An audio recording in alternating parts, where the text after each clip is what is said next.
Conservation organizations have raised concerns over the proposed Wildlife Bill 2025, terming it more focused on promoting a wildlife economy rather than an actual wildlife conservation. Speaking in Nairobi, conservationists led by Raabia Hawa and Judy Mureithi, who are joining us tonight, they expressed their concern over the proposed involvement of county governments in wildlife management. They argued that it would reduce equity in the distribution of national resources. And of course, to talk about the same, I have them with me in studio. We've got Judy Mureithi, Director, Lawyers for Animal Protection Africa, as well as Raabia Hawa, the Director for Ulinzi Africa Foundation. Firstly, thank you so much for being here tonight, and happy World Environment Day. Thank you, and you as well. All right, so ladies, we're going to start off by simply talking about what exactly is this proposed bill, and what do you think are the key challenges with it? So we'll start off with you, Judy. Yeah, actually, we're actually applauding the government with trying to come up with a new governance systems in terms of how wildlife should be governed.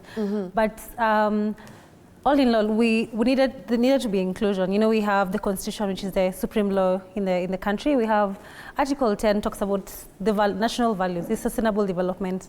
Also, we have Article 42 talks about the rights to the clean environment with sustainability. So that should have been taken into account when coming the new regulations here. All right. All right. And Raabia, maybe you can tell us what exactly the Wildlife Bill 2025 seeks to change or introduce compared to the existing wildlife legislation.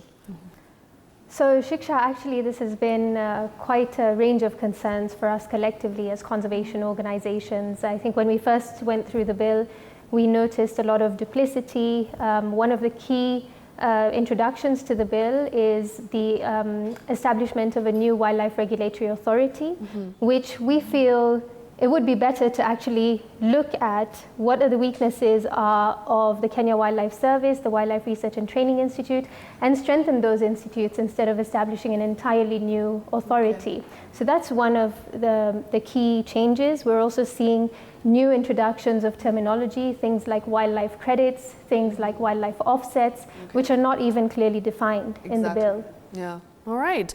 Now, when it comes to drafting this particular bill, what exactly is the process? And were conservation stakeholders like yourself, like Raabia especially, were you consulted adequately?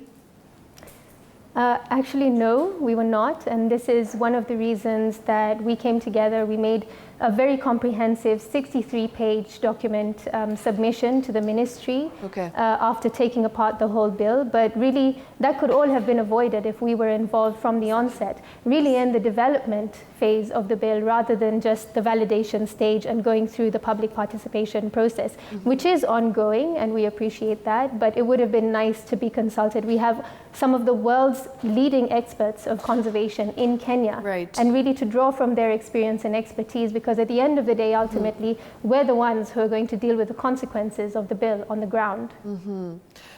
Judy, you know, some of the key issues that have been mentioned is that when it comes to this particular wildlife bill, is the fact that you're going to be promoting a wildlife economy rather than the actual conservation. Now, maybe you can highlight to me what exactly is wildlife economy. You can maybe tell the viewers who are watching at home who are not well versed with the same, and why exactly is it raising flags?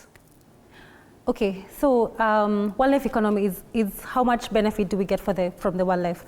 Already we know that there's so much stress of the wildlife in Kenya. Yes. We already have so much human-wildlife conflict, there is habitat destruction and everything else. So it's like we've been taking from the environment, even from the wildlife itself. So when do we get to give? And that's where sustainable development comes in. And so there's a need to have the national capital valuation of all natural resources. And then from there, we can have a better angle in terms of how do we give back, or how do we see the benefit of the animals vis-a-vis us.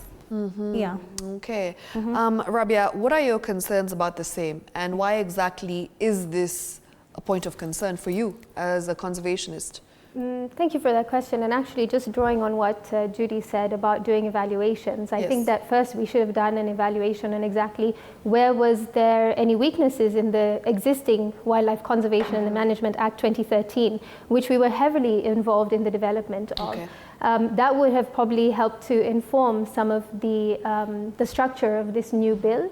But then also, again, just do an audit. Like, what are we changing and why are we changing it? Actually, the Wildlife Conservation and Management Act 2013 has been working quite well. I would say that there are areas for refinement, there are areas for improvement. It would have made more sense to just improve on that document. But now that we have this new bill, how can we really be involved more in making sure that it's a robust document that serves Kenyans, communities, wildlife in a way that is productive and in a way that is actually sustainable and helpful for conservation instead of just commodifying wildlife, which is what this bill really appears to be doing. Okay. I will say also one of our key concerns, I think, in the sector is now the introduction of provisions for mining in protected areas. Yes. This is a huge issue. I think, you know, if you're going to gazette something as a protected area, then there's reasons for that.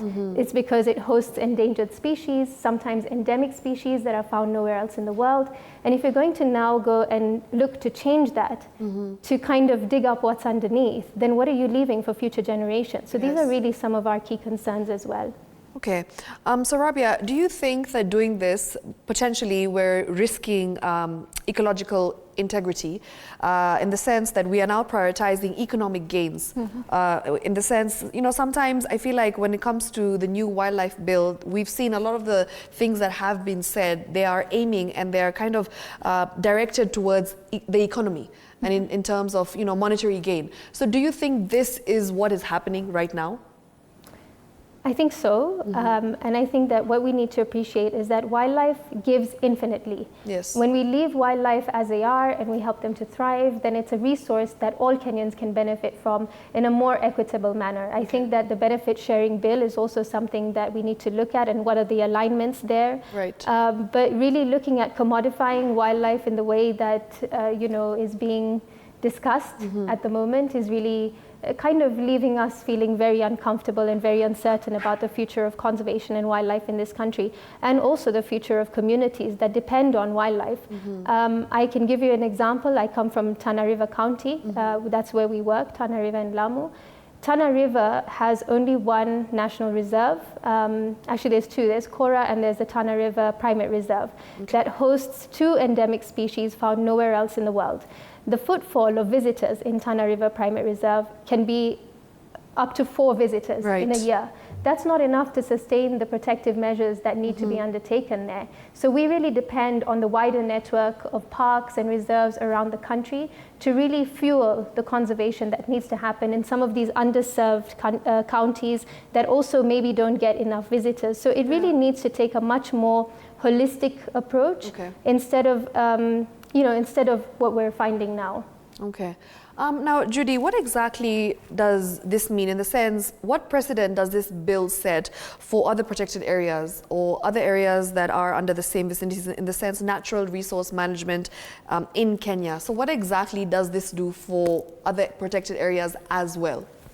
It will actually affect the whole country, because remember what we say, yes, we've devolved everything. For every act that counties does in the county, it affects the whole country. Okay. And it's an environmental about the ripple effect that we're going to have. We're already having issues with climate change. We've been having issues with like right now we have an issue in Mombasa where some bats are being they're being displaced. To see these small acts we might think it's just for we want to benefit now, but then what happens tomorrow? And so there's a really huge need for us to have a holistic view of this, and then so that I'm able to ensure that we are in line with our sustainable goals and sustainable principles.